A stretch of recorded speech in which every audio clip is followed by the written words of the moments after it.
پھر یہ کہ دجال کے خلاف جہاد ہوگا۔ رسول اللہ صلی اللہ علیہ وسلم نے فرمایا جب اللہ عیسیٰ ابن مریم کو بھیجے گا تو وہ دمشق کے مشرقی حصے میں مسجد کے سفید مینار کے پاس اپنے دونوں ہاتھ دو فرشتوں کے کندھے پر رکھے ہوئے اتریں گے۔ مطلب آپ دیکھیں کہ اتنی ڈیٹیل میں دجال کا ٹاپک موجود ہے کہ حضرت عیسیٰ علیہ السلام کی انٹری تک بتائی گئی کہ وہ کس طریقے سے اتریں گے۔ دمشق کے مشرقی حصے میں مسجد کے سفید مینار کے پاس اپنے دونوں ہاتھ دو فرشتوں کے کندھوں پر رکھے ہوئے اتریں گے۔ جب عیسیٰ علیہ السلام سر جھکائیں گے تو ان کے سر سے پانی کے قطرے ٹپکیں گے جیسے ابھی ابھی غسل کیا ہو۔ چاندی کے موتیوں کی طرح سفید قطرے ان کے بالوں سے ڈھلکتے نظر آئیں گے۔ ان کی سانس کی ہوا جس کافر تک پہنچے گی وہ مر جائے گا۔ آپ سوچیے کیسی ہوا ہوگی۔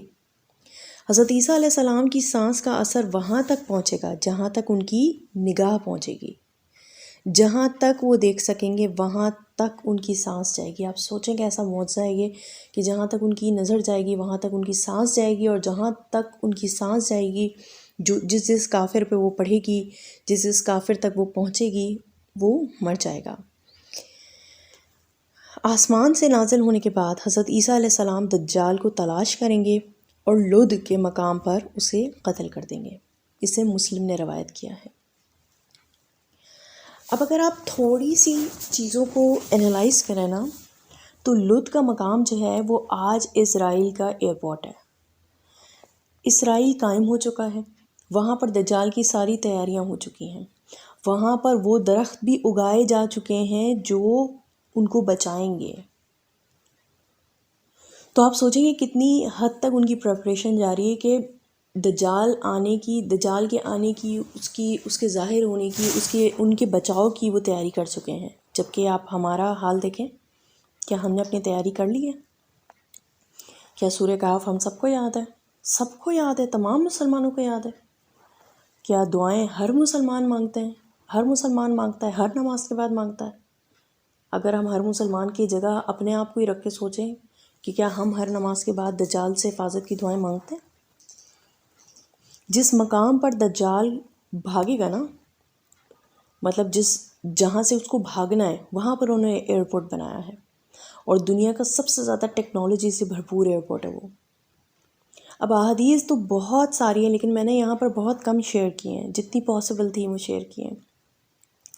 رسول اللہ صلی اللہ علیہ وسلم نے فرمایا کہ حضرت عیسیٰ علیہ السلام آسمان سے نازل ہوں گے اور مسلمانوں کو نماز پڑھائیں گے۔ پھر جب اللہ کا دشمن دجال حضرت عیسیٰ علیہ السلام کو دیکھے گا تو وہ گھلنے لگے گا، وہ یوں گھلنے لگے گا جس طرح نمک پانی میں گھلتا ہے۔ حضرت عیسیٰ علیہ السلام اگر اسے چھوڑ دیتے تب بھی یہ حضرت عیسیٰ علیہ السلام کے خوف سے گھل گھل کر مر جاتا،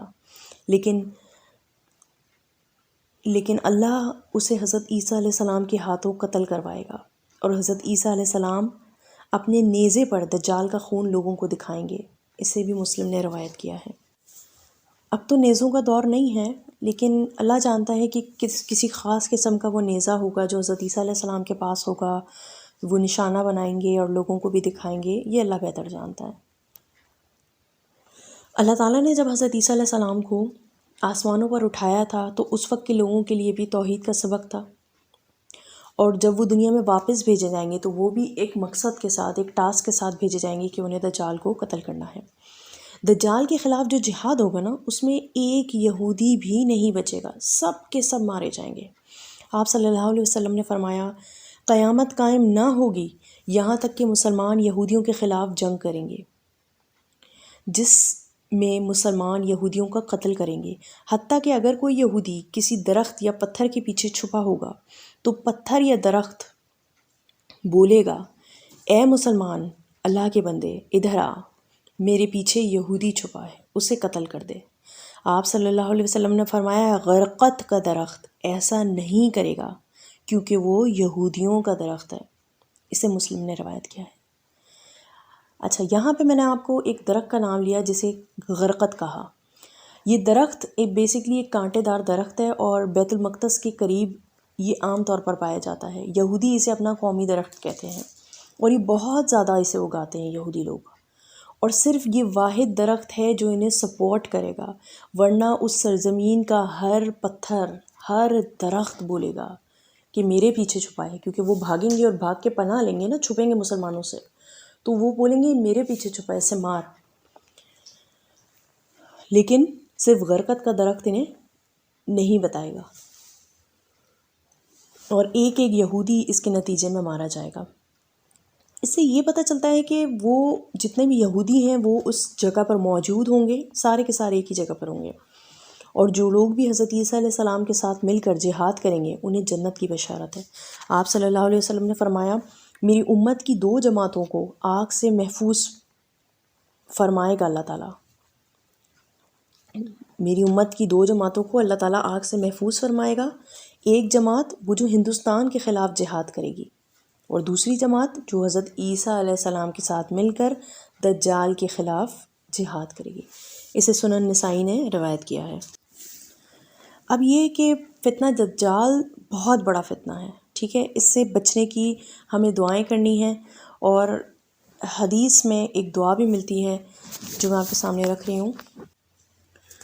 آپ صلی اللہ علیہ وسلم نے فرمایا اللہم انی اعوذ بک من عذاب جہنم وَأَعُوذُ بِكَ مِنْ عَذَابِ الْقَبْرِ وَأَعُوذُ بِكَ مِنْ فِتْنَةِ الْمَسِيحِ الدَّجَّالِ وَأَعُوذُ بِكَ مِنْ فِتْنَةِ الْمَحْيَا وَمَمَاتِ۔ مطلب کیا ہے کہ آپ صلی اللہ علیہ وسلم نے فرمایا اے اللہ، بے شک میں تیری پناہ مانگتا ہوں جہنم کے عذاب سے، اور میں تیری پناہ مانگتا ہوں قبر کے عذاب سے، اور میں تیری پناہ مانگتا ہوں مسیح دجال کے فتنے سے، اور میں تیری پناہ مانگتا ہوں زندگی اور موت کی آزمائشوں سے۔ اسے ابو داؤد نے روایت کیا ہے۔ اچھا، اس میں تھوڑی سی ویریشن کے ساتھ بھی الفاظ ملتے ہیں جو بخاری اور مسلم کے ہیں، تو آپ چاہیں تو وہ مانگ لیں، چاہیں تو یہ مانگ لیں، بس دعا کیا کرنی ہے کہ یا اللہ تو ہمیں دجال کے فتنے سے محفوظ رکھ۔ اور اس کے علاوہ جو ہمارے پاس ایک اور حدیث میں بتایا گیا ہے کہ 10 آیتوں کو سورہ کہف کی حفظ کر لیں، تو حفظ بھی کرنی ہے اور یہ دعائیں بھی مانگنی ہیں۔ انشاءاللہ تعالیٰ اللہ تعالیٰ ہمیں دجال کے فتنے سے ضرور محفوظ رکھے گا۔ تو یہاں ہمارا فتنہ دجال کا انٹروڈکشن ختم ہوا۔ اب انشاءاللہ نیکسٹ لیسن اسٹارٹ کریں گے۔ وآخر الدعوانا ان الحمد للہ رب العالمین۔